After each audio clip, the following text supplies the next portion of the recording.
on to our next topic of discussion. That is our panel fifth, which is brand safety solutions targeting shifting goalposts. Now, ladies and gentlemen, brands enjoy the ability to reach audiences more quickly, easily, and affordably than ever before, all while being able to measure results in new and effective ways. At the same time, if you talk about brand safety, it is always a concern and it is a challenge in the digital era for most of the brands. Now, let us hear from our experts on what solutions are available for the clients safeguard their brands. We have with us our esteemed panel of experts here. We would like to invite Ms. Loveleen Gajria, Vice President, Media, Emami. Welcome, Loveleen. We have Ms. Meghna Chettri, Chief Manager, ICICI Bank with us. We have Ms. Surabhee Gupta, who is the General Manager, Marketing, Lenskart. Welcome all of you. And to conduct this session, we have with us Mr. Nikhil Kumar, Vice President, mediasmart, affle. A very warm welcome, and I must welcome one of our esteemed panelists, Chintan Soni ji, who is the Vice President, Digital Madison. So I must give you all a very warm welcome, and I request you to kindly proceed with the discussion, Nikhil. Yes, thank you. I think welcome all. Great to see you all. We had to wait a bit for our due, but I welcome you all to this panel, and really good to see some familiar faces. It's been a while since we all caught up, but good to have all of you guys back in the forum. So welcome to the 5th edition of MOBEXX Summit 2021, and our topic for today's panel is brand safety solutions, the shifting goalpost. Now, brand safety is about preventing the loss of trust between a brand and a customer. Without trust, revenue, brand equity, customer perception, all can be lowered or lost. A transparent digital advertiser, brand safety vendor relationship is the key to success here. That brings us to what is brand safety. In a layman's term, brand safety is a measure that aims to protect the image and reputation of a brand from negative or damaging influence of questionable or inappropriate content when advertising online. Clearly, brand safety issues are not going away. On the contrary, they're likely to increase with the increased spends in digital environment. The last 2 years, COVID playing catalyst, the digital investments for each of the brands have skyrocketed. With increased complexity of protecting a brand's image and reputation from the rise and threats from fake news, inappropriate content, MarTech, digital supply chain, ad fraud, and I can go on about it. In this era where brands are going direct to consumer, using digital platforms to sell products, sell services, build communities, beyond building communities and reputation, digital and brand safety are some of the things which go hand in hand. And in fact, in a personal opinion, I think in India, we've noticed that the adaptation towards brand safety has been more reactive than proactive. So I welcome you all to a very diverse panel from CPG, D2C brands, BFSI, banking, and DSP, which I represent to this panel. I'll start this panel because the introductions have been done. Maybe I'll start this panel with a very simple question to each one of you. And maybe I'll start with you, Meghna. What does brand safety mean in an environment that you work, or for the company that you work for? What does it mean in terms of digital or in terms of overall brand safety for your consumers? Thank you so much for the question, Nikhil. So brand safety, I think that's one topic that everybody loves to talk about, but your question is very, very fundamental as to what does brand safety mean? It's, as the term says, to keep your brand safe, right? How do you keep it safe from the negative critique, or how do you ensure that when you're running the ads, etc., on digital or across different mediums, your brand doesn't actually show up on some unwanted piece of content or some negative topic, or on websites or categories which are not related to you, or certain times news which are negatively talking about your own brand, right? So brand safety is really about ensuring that you are giving a safety net to your brand advertisement across the digital medium.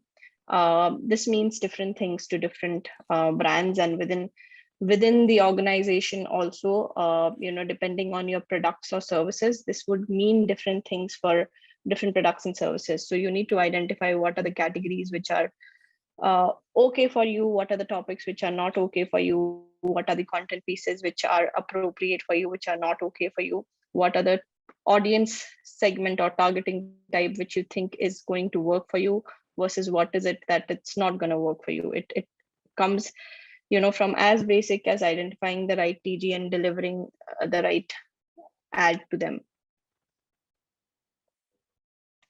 Yeah, perfect. I think, Meghna, my question was, and for other panelists that I'll move on to, is specific to your vertical, because I believe brand safety, while in generic norms would have the similar meaning for all, but probably to banking, 101s that you probably cannot skip across would be very different for probably an ICICI versus Emami versus a Lenskart versus probably Madison.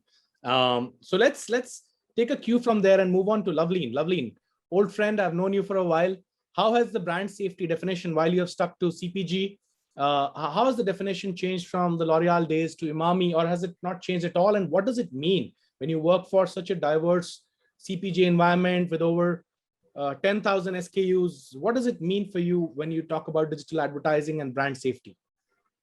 So from our perspective, if you look at, really, you asked me the question from L'Oreal to Emami, and the journey has been similar for digital, where it's grown from metros to and what's called as India One by Google, and today is small town and more vernacular skewed. So about 70% of the new internet users are coming in from India too, and that's put in question a lot of standard global norms that are there to measure and put into practice for brand safety. And we know that we need to constantly evolve, and as brand custodians need to take adequate measures to make sure that these brands that we manage and we have built are in safe hands and safe environments, and put the right foot forward, which is suitable for talking to these consumers, and that's where we are. Perfect. Surabhee, one of the largest platforms online to build what people know today as D2C.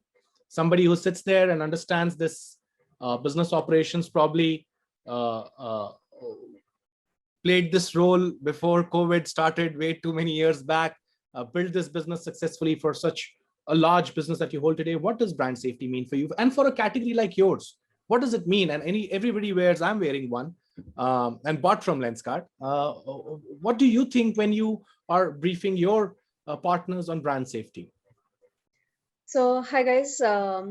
For us at Lenskart, besides of course whatever Loveleen and Meghna has just shared, and the definition that you have also shared, Nikhil, is about, for any brand, irrespective of whichever category it is. For us, it is of course not showing a wrong brand or wrong information and sharing any wrong information with our customers. That is definitely for sure. Not showing any wrong products also for us is very, very important, because in BFSI there are not too many products. There are not of physical products that can be seen. There are more from quantifiable products rather than the quantitative products.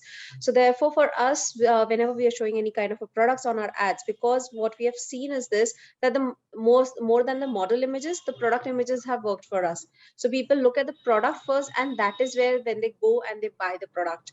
And if they don't find that product ID or that product either in the stores or online, then they feel little offended that why are you showing some certain good looking product when you do not have one. So for us, that is also kind of a brand safety, to ensure that we do not use any kinds of images that are not or product images that are not there in stock. And that is why whatever shoots and images that we see on Lenskart ads, they're all done in-house shoots. We do not use any kind of an outsource images, and we make sure that none of our partners use any of the outsourced images from any of these open sources or from any of these image platforms. So because if in case there is a kind of a product which is not available or which we are not selling, we don't want to fool our customers just by making them look good, use a good image or a good product image. So for me, that is also a very, very important thing when it comes to brand image. And secondly, for us is whatever product a person searches. So for example, on Google, if they're searching for a hexagon shaped glasses, I show them that kind of a product only, and not something which is a rectangle or a square. So that another thing is for me is as a brand safety is very, very important. And the third thing is this, that a lot of people, maybe they have been wearing glasses for a very, very long time, but a lot of people still don't know that glasses, what kind of a glasses does it suit them, what is their style statements, because nowadays glasses is not just for that just people wear it for the vision purposes, but it is also from a fashion perspective. So what kind of a style does it suit to them? So if they have a round face, what style suits them? If they have a square face, these kinds of information also we share with the customer, and we make sure that we have done a due diligence and a research before sharing any such information with our customers. So for me, brand safety is about any information that we are sharing from our platforms. We should be very, very, we are very conscious, and we should be sharing the most correct information with the customer. Thank you, Surabhee. That brings a new perspective to brand safety. Chintan, are you here? Perfect. I've taken the responsibilities of the moderator role from you, but the question still holds true for you. You have been the guardian for brand safety. Probably this role, this responsibility, massive responsibility, gets shifted to you by default. So what is brand safety? I think that will be a very interesting perspective from somebody like you in the role that you. Thank you. Am I audible? Hello. Yes, you are audible, and I see Okay. Naresh and Sagar as well. Probably somebody can ask them to switch off their cameras, but yeah. Fantastic. Okay. So I'm saying that so I think we are the bridge between demand side and supply side, and for us actually, brand safety. Personally, I'm sold onto this concept long time back. But if I want to basically convince any of my advertiser, I would straight away link brand safety to the ROI metric. Yeah, like for example, if my brand is actually seen in the unsafe environment, let's say a few days before I was browsing through Facebook, and there was a post of someone actually passing away, and it's basically some condolence messages were going on. Right below that post, I saw a chocolate ad coming in with some celebration. So that kind of a placement is something where I, as a brand, I definitely don't want to be there, because it's definitely unsafe for any brand to be there in this kind of context or in this kind of placement.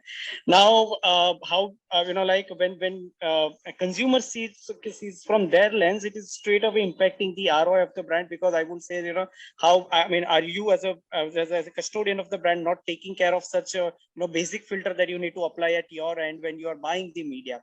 See, it's very easy for if you look at India, we are 75,000 odd crore ADEX, and still large part of the entire ADEX gets spent on the traditional media, which means we buy TV, print, radio. There, basically, it's easy to maintain brand safety standards, because you know what kind of placements you are buying, what kind of products that you are buying. What kind of context that you are actually going to air on, what kind of spots that you are going to buy, and so on and so forth.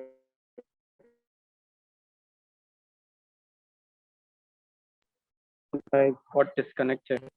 Yeah, I'm saying that on digital, when it comes, when you are airing your communication across millions of placements and millions of platforms, it is virtually impossible for you to do the filtration manually. So the brand safety is something that you need to put certain standard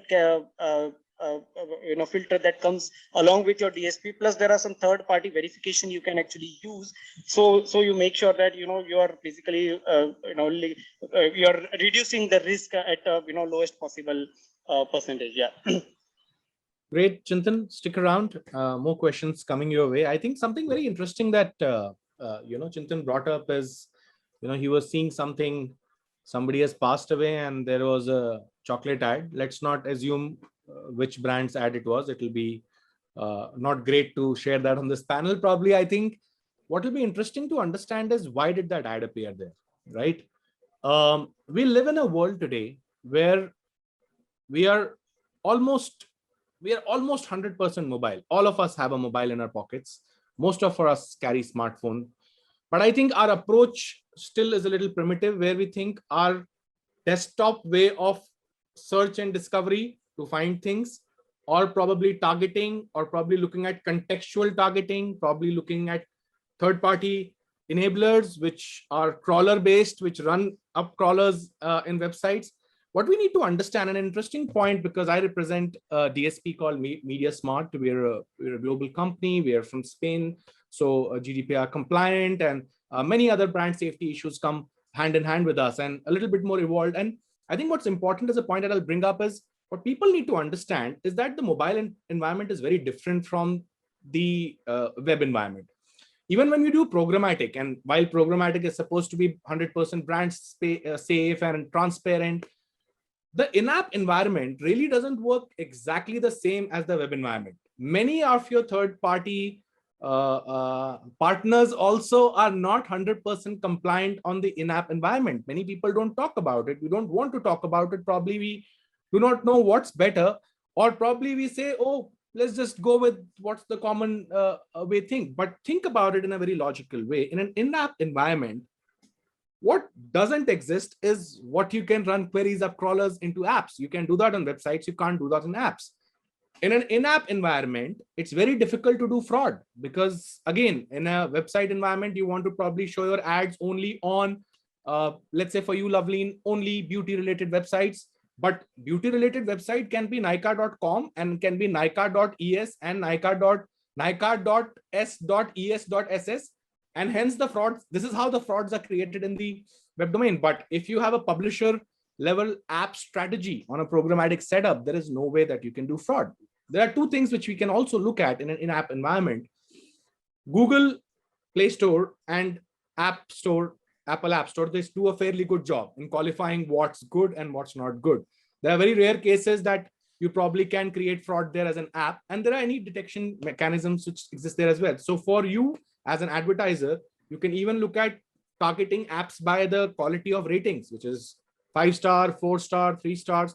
These are technologies which you can do on programmatic. But saying that, I think good example, I just picked up the thread from Chintan, but going back to all three of you, in your one size fits all is not really the brand safety strategy for sure. So what are the deployments that you are doing? I mean, you are all managing large media budgets on the digital side, right? I think in the last 2 years has only exponentially grown your digital mandate in terms of spends. Where do you think this space is moving towards, and what is your go-to first strategy for implementing brand safety across the hygiene, and then probably hygiene plus for probably Lenskart, and probably for you, Emami, and then Madison will obviously come. What are the priorities they're doing? Any of you can take it up. Loveleen, as always, you want to go? Sure.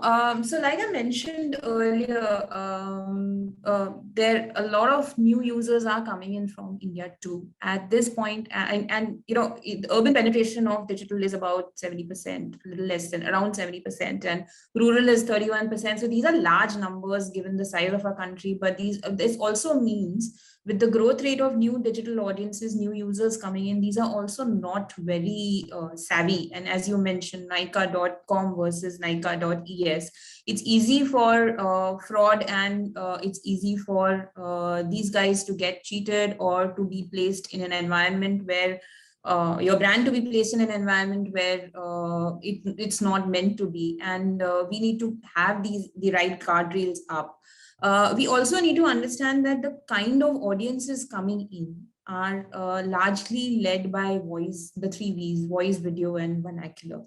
And a lot of the existing tools are not geared up to, how much of video can you control? A lot of video platforms have come up.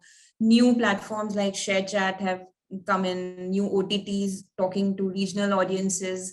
More vernacular content on YouTube. Therefore, I don't know if you guys remember some years back or so, YouTube was, or was it a few months ago, where YouTube was in fire for a lot of ads being placed next to inappropriate content. And how does YouTube act fast enough where a lot of advertisers are actually pulled out of YouTube till they put in these kind of safety measures? And that's something that is constantly a worry for a lot of brands, emerging brands such as us.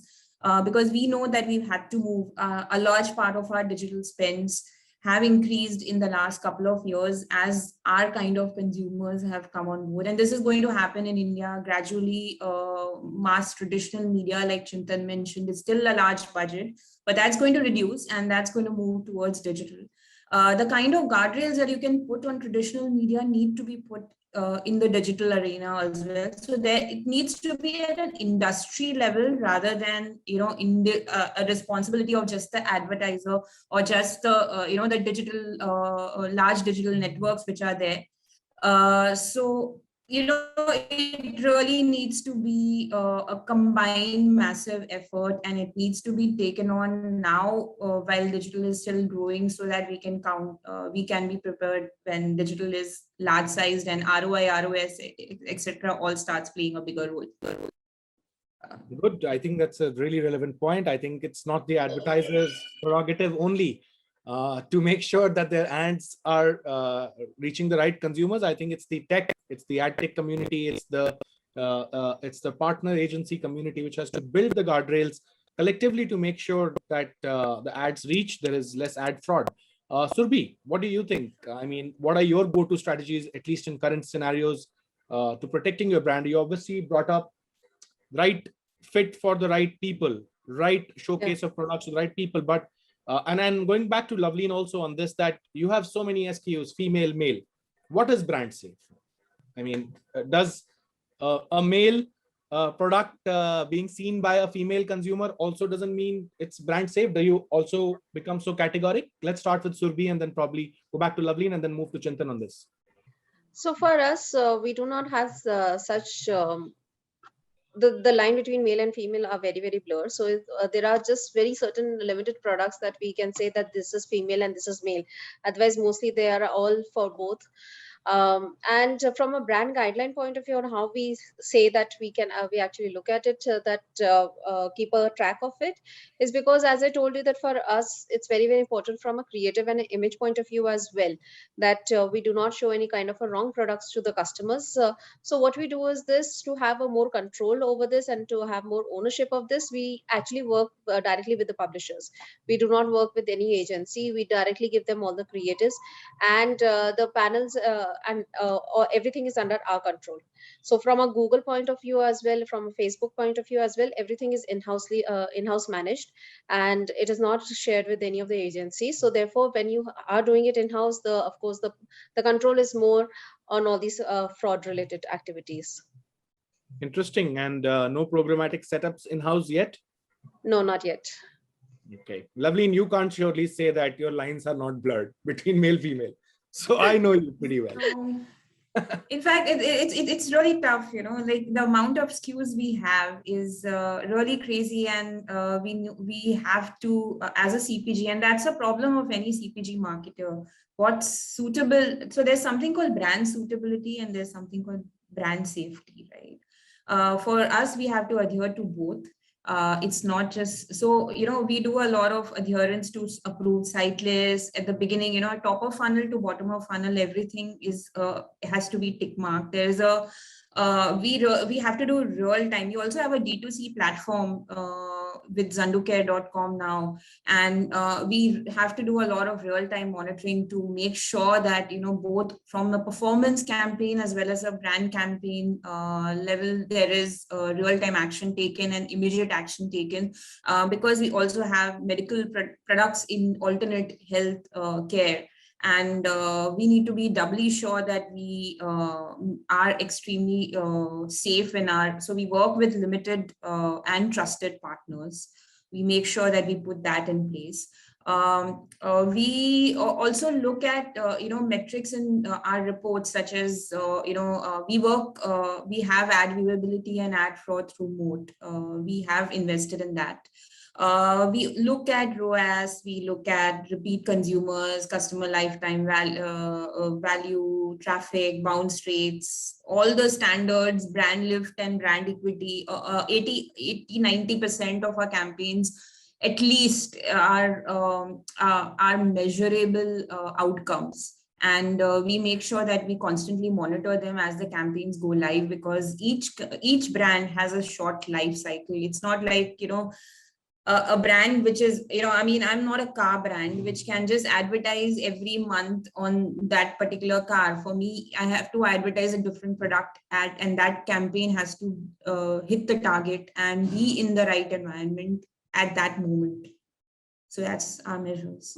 Very interesting, Loveleen. Chintan, my friend, throw in a hat here. Yes, Nikhil, yeah, so I think Nikhil, just a couple of points that we, as the person who basically holds the pulse string, take care is that we go with the processes, right? So we and this is just to to entire set of fraternity, saying that this is not a plug and play where you basically put some sort of a filter and you can then rest assured saying that it will be taken care. There needs to be a continuous monitoring in place where you do take a look at your log data, at the impression data, your clicks data, your visits data, and see that from which source the entire unsafe inventory is taking place, and try to block those sources. So we do this on a almost every 3 days basis. There's a custom algorithm we have written on top of DSPs that we're using, which pulls the log data out, runs the entire set of analysis on that, and say that whether that particular placement or that particular platform is safe or not. Just to give you, let's say if I am actually serving some sort of a Hindi creative on English or vice versa, it will automatically flag and it will automatically block that placement from the Hindi creative list or vice versa. So that kind of, I think, filters we do apply. Second, in India, it is very difficult it is very difficult to tackle this issue because your demographic and your dialect actually changes at every 30 or 50 kilometers. So we do put some sort of a regional filters and language filters. We do look at what kind of keywords where the ads are getting triggered, and we do keep creating, like on a weekly basis, we keep creating the negative and the positive list of keywords and the placement to make sure that the brand and the entire placement that we are doing is right, and we lower the risk at the end of it.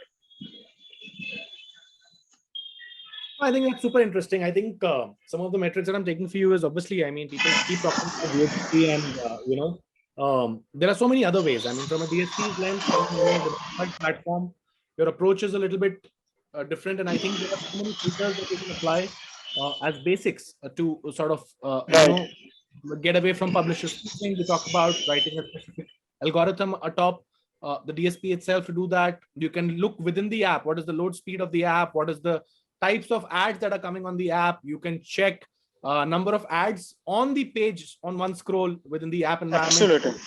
You can look at ads.txt or IUSellerJSON verified, IAB verified. These are ways that you can do it. But even for viewability, people don't look at whether it's impression served or impression viewed. These are basics that probably in the scheme of things get lost, but these are checks and balances that within the brand safety environment, as advertisers, you can probably apply, make sure that your partners are adhering to it, and probably it saves you at least 30% of the headache that probably you discover in a post-mortem versus pre-enabling, before the action has been committed. I think last, I think we have another 2 minutes, and I would like to wrap up in the time because I see the next set of panelists. Loveleen, you brought a very interesting thing, right? The next set of users that Emami will envisage, Lenskart will envisage, Madison will go deep. We will find more users will be coming from this Bharat side of the story, right?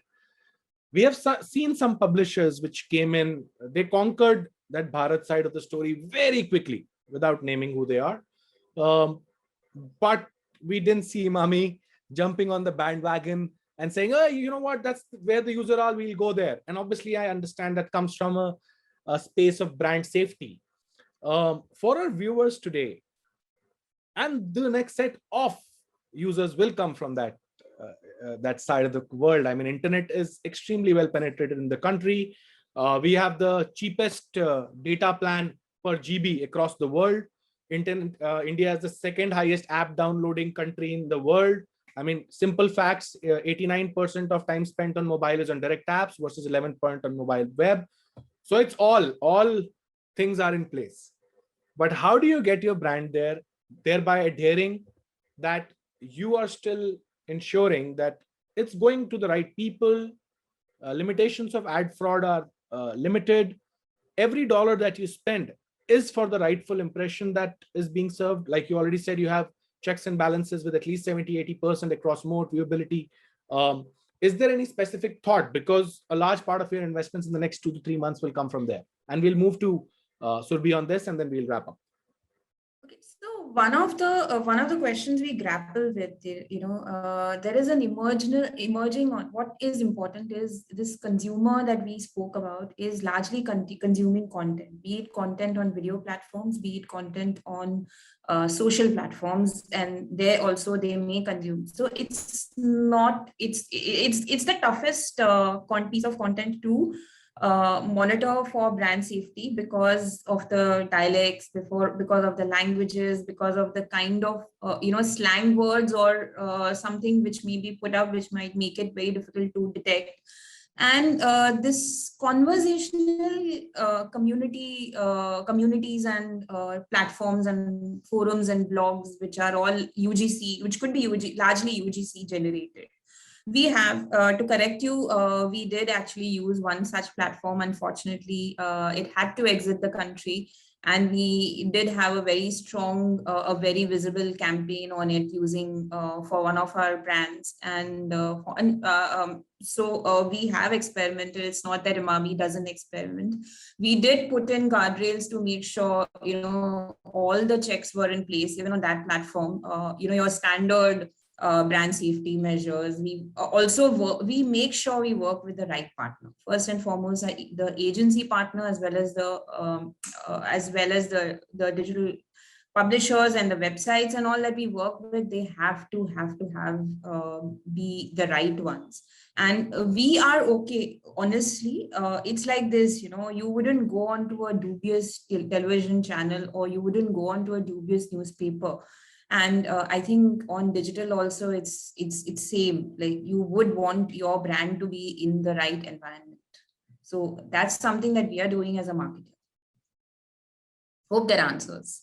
Yes, it does. It does actually, Loveleen. And Surabhee, the question was, the large set of next consumers are going to come from Bharat, right? They are on sites which are not fancy. They do stuff which penetrates, which is to their liking. Vernacular is the way forward. India has diverse languages. People who have understood that have grown significantly in the last few years. From a brand strategy lens, and then applying brand safety on top of that, what would be your next set of 100 users and deploying that brand safety measurability for your platform while you find that growth across your tier 2, tier 3, tier 4 cities in the country? So, Nikhil, there are 2-3 things. People do talk about vernacular a lot, but then there are a few things that vernacular might not be for everybody. I'm not saying that whether it is there for Lenskart or not, but there are certain brands for which vernacular might not even work. So there are vernacular might give you a jump, but is that the correct way of going about? Is that where you will get your business? Is that where you will get an ROI? What will be your average transaction value over there? So a lot of things actually needs to be done there, because when you talk about vernacular, it's not just about serving them ads and what kind of an ad and a communication that you're serving. It's about the entire user journey, because a customer can come from anywhere and everywhere. It's for us as an omni-channel platform, we have to be prepared at all levels, be it at the store level, be it at a call center level, be it at chat level, website, app, or otherwise on any of our ads. So therefore it has to be there at all levels. So if I'm talking about vernacular for a tier 2, tier 3, tier 4 cities, I need to be present not just on an ad point of view, but also when they're landing on the landing page, that also needs to be vernacular. When my call center is calling them, that also needs to be in the same similar language. The chat, the kind of communications, the email, SMSs, all needs to get adhered to. And that is where, when you see that jump, because that is where you give that wow experience to the customer. And of course, definitely from a brand safety point of view, because India has so many dialects and so many languages, everybody might not know all these languages. So of course the right communication through that same dialect is also very, very important, is where I actually come from. That if you're giving any small mistake in the languages can actually cause a big problem, because India is a very emotional country. So people react on anything and everything, any small mistake also. So for me over there, when I go to vernacular, for me the brand safety is that I do not actually hurt anybody's sentiment just by mistake as well. Perfect. I think I'll summarize this because I see the next set of panelists here, and it's not great to make them wait.